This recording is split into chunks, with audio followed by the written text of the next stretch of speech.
Welcome back to the Lovin Dubai show. Our guest today has an incredible story to tell, an actor and director who recently joined season 2 of Apple TV Plus series C alongside Jason Momoa. His directorial debut back in 2018 was a movie called Lucid, starring Billy Zane and Sadie Frost, and he did all of this and more 1 decade after losing his sight in Dubai when he was 19 years old. Welcome to the show. Thank you. Adam Morse, how are you doing? I'm good, how are you? I'm very well. So you are no stranger to Dubai?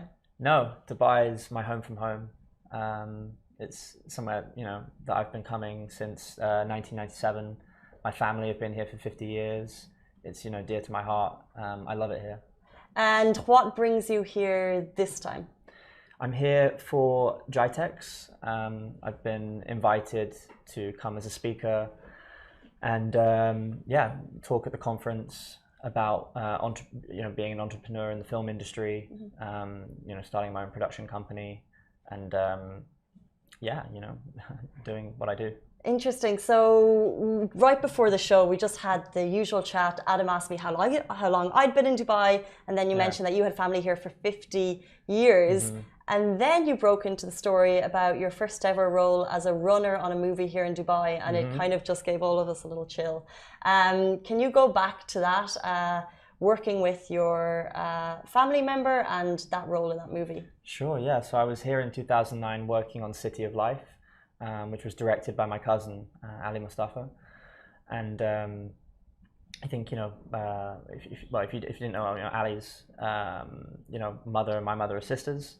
So, I had the privilege of coming here to, work on that film as an assistant, and I, got to be an extra in it as well. And, back then I had ambitions to be an actor.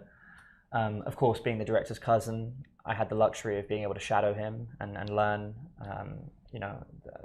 the ropes of filmmaking from a technical point of view, talking to the crew and everything. But it was on that set where I first started noticing that I was losing my eyesight, and it was here in Dubai when I first started going blind in 2009.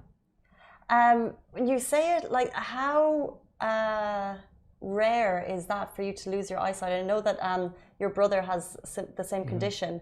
How common is that for 2 family members to be affected? And is there a cure? It's very uncommon. In fact, it's been baffling for the professors and the people who had diagnosed us at the time, because we were 3 years apart. We are 3 years apart in age. He was 16, I was 19. We were in different countries, and we both went blind at the same time. Wow. There's no cure for the condition. It's rarest eye condition in the world. It's a mitochondrial disease. I've been living with it now for over 10 years. I'm well adjusted, and it's taken me time to realize that this is not an accident. It's not random. It's happened to me for a reason. Actually, I've embraced it as a blessing from God, because it's put me on this path that I'm on now, and I feel very fortunate to be in this position, because not only am I making films and telling stories, doing what I love, but I'm reaching people on a spiritual level where I get to inspire others who are, people of determination or anybody actually, whether you have a physical or mental impairment or not. I just want to uplift everyone and motivate people to go after their dreams the same way that I have done, and not be stopped by any obstacles. That's so powerful. And it's just interesting that you were in your first role as a runner in a movie when this happened to you.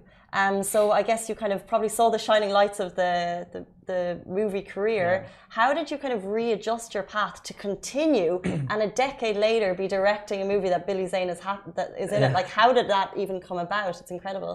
Well, when I first started losing my sight, the deterioration was over a year before it stabilized, and what I was left with is what I'm left with now, which is partial peripheral sight. And I thought, okay, well, how am I going to act? How am I going to learn my lines? I can't read anymore. How am I going to see my marks on stage or on set? And how am I going to look into the eyes of another actor, or whoever I'm acting opposite? How am I going to do any of these things? So I was very skeptical and unsure of what I could do. And then after I readjusted and reinvented myself really, and reprogrammed my brain to think in a more positive way, and took my mind to a different place, where I could be, positive and think about, okay, what can I do then? And actually, I realized I can do anything, and then thought, okay, well, what's really going to surprise people is if I go to do the most difficult thing, which is be a film director and tell stories in a visual medium with without sight.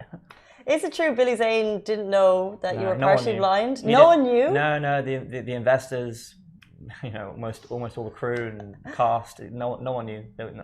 That's incredible. Yeah. That tells such a story of how you can really, it paints such an incredible picture of how you wanted something and you went after it. Yeah, and I didn't want, because it can be a double-edged sword, you can, and people ask me why I didn't tell anybody and why I kept it a secret. I wasn't looking for sympathy, but on the contrary, it would have been the opposite actually. I found that firsthand, that when I was pitching the film and the subject of my condition came up, companies, producers that I met with were, they weren't on board with collaborating with a blind director, because it does sound crazy. Who's going to trust $1 million to a blind person to make a film? Well, it's the headline I read people are writing about, because it is such an incredible role, I guess. Yeah, and because there was no one else who had done it before. Mm-hmm. There was no reference point to say it's okay, it's going to be all right. Look, this person's, I had to be the first person to go out and do it, to blaze the trail, and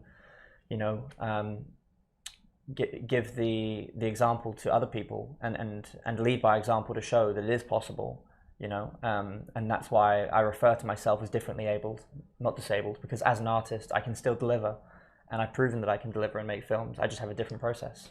Speaking of your process, it's so interesting. How do you deliver it differently? Because obviously how do you approach it differently to anyone else? Well, there's all the nuances of how I live, which is incorporated into my work too. How I connect with people, how I go off of energy and vibrations, and in terms of making connections with people, opening my heart to them and letting people in quickly, being vulnerable, and tapping into the frequency of somebody else's emotions, and being able to access this and telegraph it as a storyteller on screen. These are all fundamental responsibilities of a filmmaker or a storyteller. Mm-hmm. But quite simply, I just have a bigger monitor and I stand closer to it, because I have the partial peripheral sight that I have left. Yeah.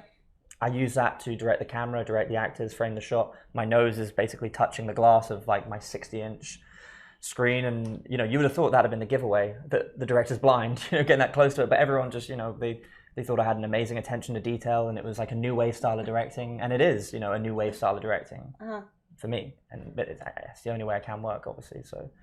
It's interesting. We're talking a lot about directing, but of course you're acting, and you've just joined season 2 of C, which is the Apple Plus TV show that a lot of people are talking about, starring Jason Momoa. And in case you don't know, the premise for this show is, in the far future, humankind has lost its sense of sight. Jason Momoa stars as the father of twins, born with the mythic ability to see. What is your role in the show? So I play a witchfinder called Fry. I'm one of the Queen's soldiers who's sent to find and capture Jason Momoa's children and bring them to the Queen. Being involved in an Apple production, I can only imagine. But it's set in a dystopian time. It's a Game of Thrones-esque type vibe. What is that like? It's amazing. I mean, the sets are not sets. The shooting floor is a frozen forest in the Canadian wilderness. Where. A few hours outside of Toronto. Wow. In these valleys, in nature reserves where you're really in the wild, and it's really special to shoot on location like that, because the environment really breathes life into the scene, and it's like a character itself. You're in a space like that. But it's such an honor to be a part of that production. In my small way, and a lot of fun too, and. An insane experience, learning how to horse ride. I've never been on a horse before in my life. Learning how to sword fight, and do all these things where people I think were not expecting me. How are you jumping into those roles to these, like, could they provide a stunt man, or are you like, no, I just want to do it? No, of course, you know, and I had somebody there, you know, a stunt double that was on hand to help, you know, whenever I needed it. But I insisted that I wanted to learn all of the choreography myself, and I wanted to immerse myself in all of the stunts, because there, again, you know, it's about being the first, you know, and maybe, you know, again, it comes, you know, maybe it was written in the stars with my name, you know, Adam being the first person to do something. There is, you know, being the first blind film director, being the first blind action star. I need to be the first, because then it allows other people, you know, the kids now that are out there who might have some kind of visual impairment, if there are any children out there who are blind or partially blind or have any, and even if it's not just visual impairments, you know, anybody with any kind of, you know, condition that might, you know, on the surface seem to hold them back. I want to do all of these things to basically be that person who champions being different and give permission, you know, to other people to be able to do it, so that the decision makers go, okay, it's possible, you know, and let's trust and have faith that there will be a new wave of artists like myself who are going to come through now and do the same. As long as there's representation, which hopefully lots of media coverage gets, which is amazing. Yes. Being the Trailblazer. And speaking of this show in particular, because obviously the theme is lack of sight, yes. How important was it, like the moment you got the call for this show, how did that feel? Because it was kind of like another jump in your career, another career peak moment. Absolutely. You know, this is my first, you know, big job as an actor. And of course, jumping in the deep end, you know, in a giant production with Apple on sea. Can't even imagine what an Apple production is like, by the way. Like, just, you know, the money we're talking, it's gonna be big. I mean, yeah, obviously they've you know, put a lot of money into the show, and it's all on the screen. You know, it's just it's so different to anything else out there, and I'm so proud to be a part of it, because I'm a fan of the show. I love it. It's really fantastic. You know, for anyone that hasn't seen it, I can't recommend it enough, because it's like nothing else on TV. Do you find yourself working with the directors there, kind of like just having an eye and seeing what they're up to? Yeah, no, of course, you know, as a fellow filmmaker, you can't help but think about what I, you know, how would I approach this, or what would I do 100%. with the camera, and you know, but it's not my place. You know, when I'm an actor, you know, you just got to bite your tongue and keep your opinions to yourself in that regard, especially, you know, when, you know, I'm a very, you know, small part in the show, but no, I was lucky to work with, you know, a great director in Fred Toy, and especially the showrunner, Jonathan Tropper, who's, you know, really phenomenal. He's a, you know, director in his own right, and, you know, shot some pickups on the show, and he's responsible. He created the entire season 2 of C, and just did such a remarkable job. Also, you know, Joe Strechay, he's somebody I got to work with on the show, who's a producer, but also a blind consultant on the show. Okay. And you know, he had worked on the Daredevil show as a blind consultant as well, and so he gave me all of my blind culture training, which, you know, people laugh at, because they're like, why do you need blind culture training if you are blind? You know, being blind for over 10 years now. Actually, it's really unlearning everything that I've been practicing for 10 years, which is faking eyeline, looking where people are, and you know, every day is an act to fit in socially. So I have to, you know, lose all of that. Give us a blind culture training. What does that mean? Well, you know, there's a very specific culture for different tribes in the show, and how the different people live, you know, because like you say, it's in the future, and, you know, sight has been gone from our world for over 200 years. So people have a way of communicating, you know, with knots and ropes, and people have a way of moving and, you know, and feeling with their arms, and you know, exploring space, and it's, you know, it's all very specific, and you know, it was really interesting actually working with Joe, and Joe is, you know, blind himself, and Joe Strechay was the person who taught me how to, you know, use a cane, use their sticks in the way that they do in the show, and, you know, having you know, sleep shade over my eyes, and being in complete darkness, and even, you know, losing the partial sight that I've got left to move around, it was crazy, because I had to learn how to use echolocation, you know, using sounds from my mouth to bounce off and reverberate around a room or a space to map out sonically with your mind how you basically seeing with your ears, like bats do, or, you know, a whole new experience. Yeah, so it's crazy. So this is acting. We've discussed directing. Where do you see your future? Where is the real passion for you? I mean, entertaining people, you know, telling stories. That's my one and only passion I mean, not my one and only, but it's my one biggest passion that I've had since I was a child. And I'm happy as long as I'm entertaining people, in some way, whether it's, performing, playing characters, or even making music, which is something that I've, done since before I, lost my sight, and I want to continue to do that, and hopefully be back in Dubai and spend more time here, and if there are any, opportunities to work here in Dubai, of course, for me that's a dream because I love it here, and I want to keep directing as well and writing and producing. Amazing, and it's where your career started as well. Absolutely, yeah.